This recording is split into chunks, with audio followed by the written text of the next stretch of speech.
दिल्ली के कोने कोने से आए हुए आज मेरे सभी साथियों को मेरा नमस्कार, मेरा प्रणाम।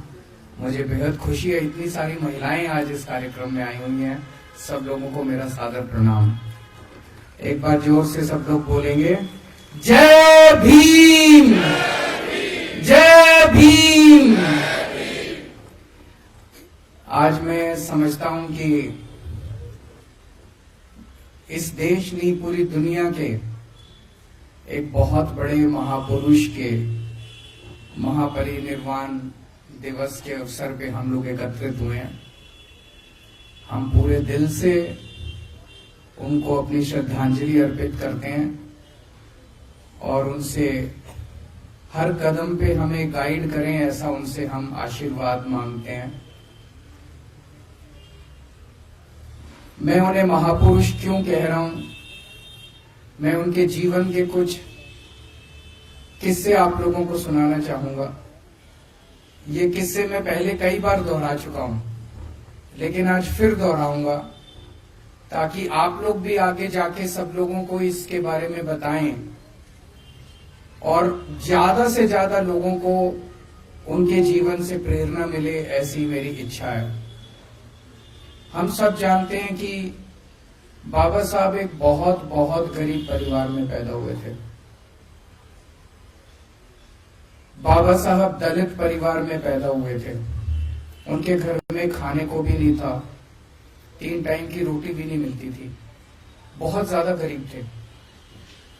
छुआछूत इतनी ज्यादा थी उन दिनों में, इतनी ज्यादा थी कि स्कूल जाते थे अपनी टाट अपने साथ लेके जाया करते थे। क्लास में उनको घुसने नहीं दिया जाता था, उनको बाहर बिठा दिया जाता था। तो आप सोच के देखो, इमेजिन करो कि अंदर क्लास चल रही है, टीचर अंदर क्लास में पढ़ा रहा है और बाहर एक बच्चा बैठा है जो अंदर टीचर पढ़ा रहा है उसको बाहर बैठ के सुन रहा है। इस तरह से उन्होंने अपनी प्रारंभिक शिक्षा पूरी की। उनको पानी भी, उस घड़े से पानी नहीं पीने दिया जाता था जो घड़ा बाकी बच्चों के लिए होता था। इस तरह से करते करते उन्होंने अपनी प्रारंभिक शिक्षा पूरी की। उन्होंने स्कूल की शिक्षा पूरी की, कॉलेज की शिक्षा पूरी की। उसके बाद 1913 में वो अमेरिका में कोलंबिया यूनिवर्सिटी में पढ़ने चले गए। कोलंबिया यूनिवर्सिटी दुनिया की आज के टाइम पे भी दुनिया की सबसे बड़ी यूनिवर्सिटीज में मानी जाती है। कोलंबिया यूनिवर्सिटी में आज भी एडमिशन लेना नामुमकिन सा है। हमारे अपने बच्चे, आप सब लोग जितने यहाँ बैठे हैं, कई मंत्री बैठे हैं, कई एमएलए बैठे हैं, कई आम आदमी पार्टी के ऑफिस बेरर्स बैठे हैं, राज्यसभा मेंबर बैठे हैं। आप लोगों के भी बच्चे अगर आज कोलंबिया यूनिवर्सिटी में एडमिशन लेना चाहें, आसान काम नहीं है, बहुत मुश्किल काम है। तो आप सोच सकते हो कि कितने इंटेलिजेंट रहे होंगे वो, कितने प्रतिभाशाली रहे होंगे वो, कि 1913 में उनको कोलंबिया यूनिवर्सिटी में एडमिशन मिला। पहली बात मैं ये सोचता हूं, एडमिशन कैसे मिला?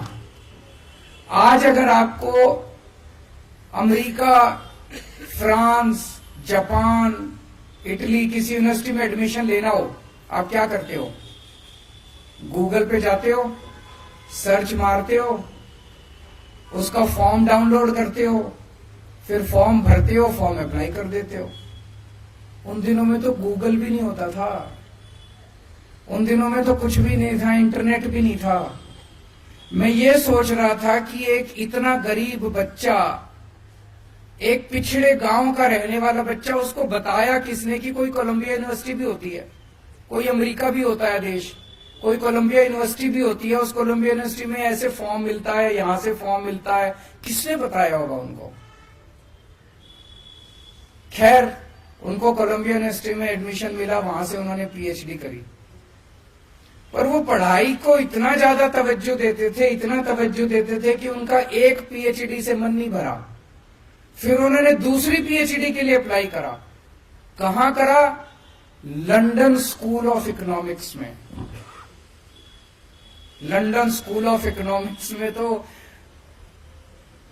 इम्पॉसिबल है एडमिशन लेना, इतना मुश्किल है एडमिशन लेना, आज की डेट में भी इतना मुश्किल है एडमिशन लेना। उनको लंदन स्कूल ऑफ इकोनॉमिक्स में एडमिशन मिला, वहां वो पढ़ने के लिए गए, बीच में उनके पैसे खत्म हो गए, वो थोड़े दिन के लिए वापस आए, थोड़े पैसे इकट्ठे किए, फिर दोबारा वो गए और दोबारा उन्होंने जाके अपनी डॉक्टरेट पूरी करी।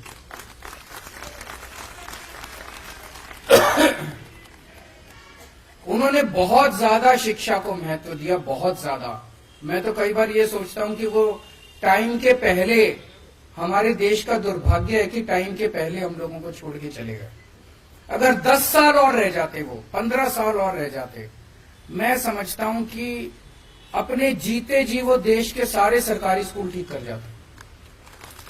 आज 75 साल हो गए देश को, 75 साल में इन सारे लोगों ने मिलकर देश के सरकारी स्कूलों का बेड़ा गर्क कर दिया। इन लोगों ने, शिक्षा इनके एजेंडा में ही नहीं है। कोई पार्टी नहीं चाहती कि देश के बच्चों को, गरीब बच्चों को शिक्षा मिले। अकेला वो शख्स, मैं उठा के देखता हूं इतिहास, पूरे इतिहास में आजादी ने बहुत बड़े बड़े सूरमा पैदा किए, अकेला वो शख्स है जिसने शिक्षा को महत्व दिया, और किसी ने शिक्षा के बारे में बात नहीं करी, क्योंकि उसने भुगता था, उस शख्स ने भुगता था, उसने उस गरीबी से निकल के और उसने इतनी अच्छी शिक्षा प्राप्त की थी। आज भी आप देख लो, इन सारी पार्टियों ने हमारा सारा एजेंडा चोरी कर लिया। सबसे पहले तो हम ही थे, हम जाके कहते थे केजरीवाल की गारंटी, केजरीवाल की गारंटी कहते थे कि नहीं कहते थे? अब ये वाले भी कह रहे हैं गारंटी, वो वाले भी कह रहे हैं गारंटी। घोषणा पत्र, संकल्प पत्र, मैनिफेस्टो, सारे गारंटी, इसकी गारंटी, उसकी गारंटी, सारे गारंटी दे रहे हैं। सारे फ्री बिजली की बात कर रहे हैं, सारे फ्री इसकी बात कर रहे हैं, उसकी। शिक्षा की बात आज भी कोई नहीं कर रहा। शिक्षा की गारंटी केवल और केवल आम आदमी पार्टी दे सकती है। क्यों? हम बाबा साहब अम्बेडकर के चेले हैं।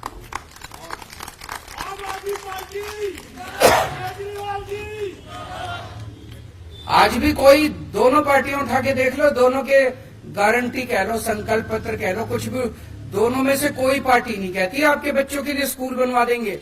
दोनों में से कोई पार्टी नहीं कहती सरकारी स्कूल ठीक कर देंगे, फ्री में ये दे देंगे, फ्री में वो दे देंगे। शिक्षा की बात केवल आम आदमी पार्टी करती है और कोई पार्टी नहीं करती। तो शिक्षा के ऊपर आम आदमी पार्टी ने बहुत काम किया है, क्योंकि हमें दिल से लगता है कि हम बहुत आम लोग हैं।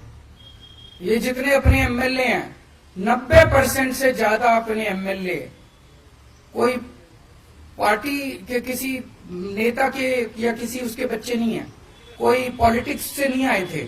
हम सब लोग आम लोग हैं, आम जिंदगी से आए और एक आम आदमी की समस्या को समझते हैं। मेरे पिताजी, मेरी माताजी, मेरे दादाजी, मेरे नाना जी, मेरी नानी, मेरे मामे, दूर दूर तक मेरे पूरी रिश्तेदारी में कोई पॉलिटिक्स में नहीं है। हम पॉलिटिक्स से नहीं आए। ऐसे ही सारे हमारे एमएलए हैं, हमारे मंत्री हैं, जो बहुत आम जनता के उससे आए हैं। हम शिक्षा के महत्व को समझते हैं कि अगर एक परिवार के बच्चे को शिक्षा मिल जाए, उस परिवार की तो वो तो गंगा नहाया हो जाता है, वो परिवार, उसका तो फिर बेड़ा पार हो जाता है, उसकी गरीबी भी दूर हो जाती है, उसकी कई समस्याएं दूर हो जाती है। और अगर किसी परिवार के बच्चे को शिक्षा ना मिले तो आने वाली पीढ़ी दर पीढ़ी वो पिछड़ा ही रहता है, वो आगे नहीं बढ़ पाता। तो शिक्षा सबसे जरूरी है, ऐसा हम लोगों को वो है। तो सबसे ज्यादा हम लोगों ने शिक्षा पे जोर दिया। और जितना मैं सोचता हूं, मुझे लगता है कि जानबूझ के इस देश के अंदर 75 साल जानबूझ के लोगों को अशिक्षित रखा गया। अगर 5 साल के अंदर, 7 साल के अंदर आम आदमी पार्टी की दिल्ली सरकार दिल्ली के 2 करोड़ लोगों के बच्चों को अच्छी शिक्षा दे सकती है, तो 75 साल में क्या हमारे देश के लोगों को, 140 करोड़ लोगों को अच्छी शिक्षा नहीं दी जा सकती थी? दी जा सकती थी। जानबूझ के अनपढ़ रखा गया, जानबूझ के अशिक्षित रखा गया। 2 मंत्र थे बाबा साहब की जिंदगी के, संघर्ष और सेवा, और हमारे ऊपर ये दोनों लागू होते हैं। जब अपनी 70 में से 67 सीट आई थी, तो मैंने सोचा था चलो अब संघर्ष पूरा हुआ, अब सेवा करेंगे।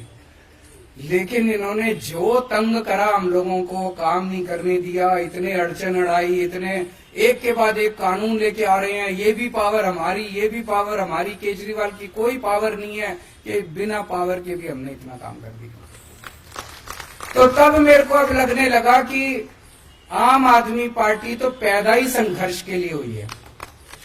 जो जो आम आदमी पार्टी में आए वो ये सोच ले भाई ये कांटों का ताज है।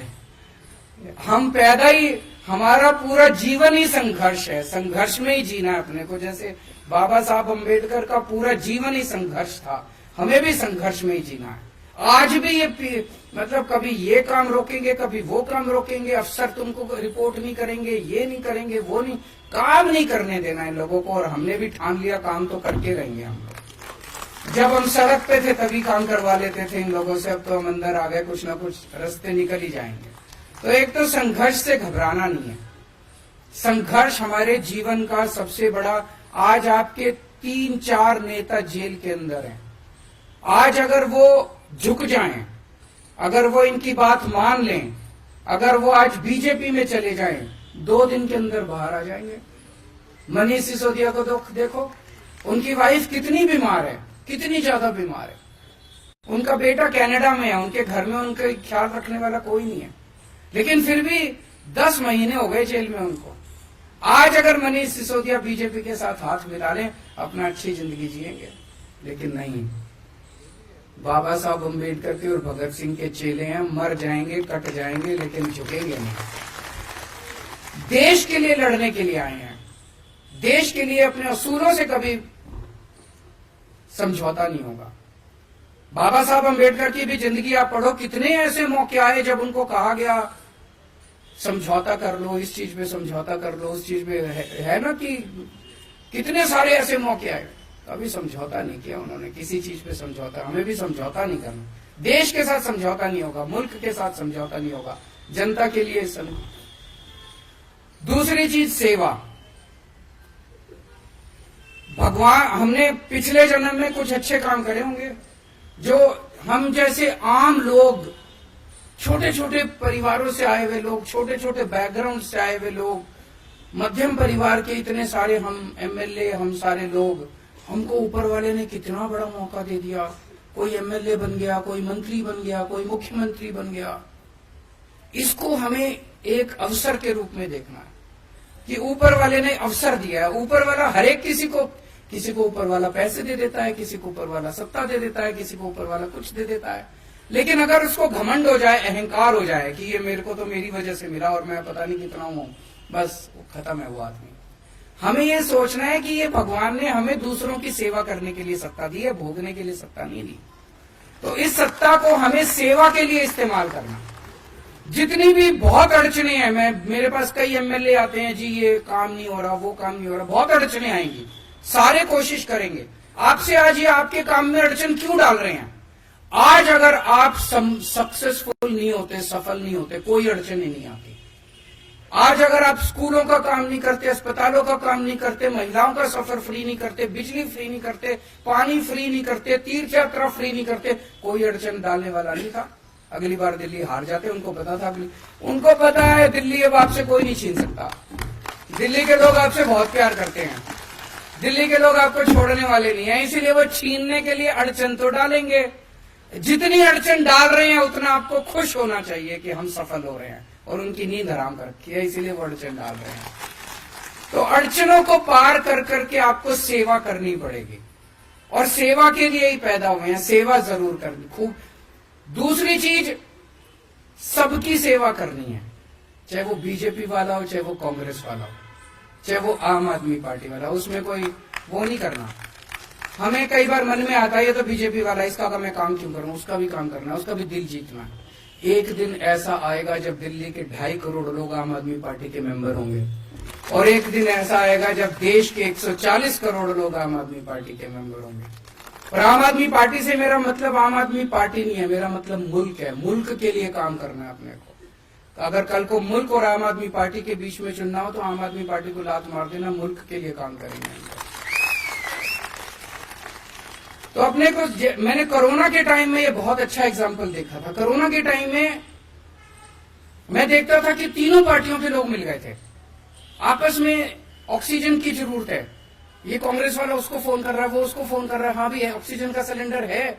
दिलीप बताया करता था, दिलीप पांडे अपना कोऑर्डिनेट करता था सारा, और इतनी अच्छे तरीके से तीनों पार्टियों ने मिलकर काम किया था। वो स्पिरिट अपने को रखनी है। हम कोई दुश्मन थोड़ी है एक दूसरे के, एक ही तो मुल्क के लोग हैं। पता नहीं क्यों इतना जहर भर लिया हम लोगों ने आपस में एक दूसरे के दिल। तो सबका काम करना है, सबकी सेवा करनी है। आज हम दिल्ली के अंदर जो काम कर रहे हैं, बच्चों को अच्छी शिक्षा दी, हमारे पास क्या है? हमारे पास तो कुछ भी नहीं है। पकड़ लोग हैं, ना पैसे अपने पास, ना आदमी अपने पास, बस लोगों का आशीर्वाद है।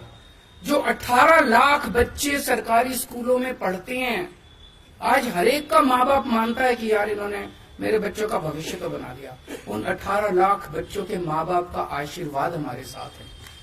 आज जो करोड़ों लोगों का हमने मोहल्ला क्लिनिक में इलाज कराया, करोड़ों लोगों का अस्पतालों में इलाज कराया, अगर किसी का एक्सीडेंट हो जाए तो उसका मुफ्त में इलाज होता है।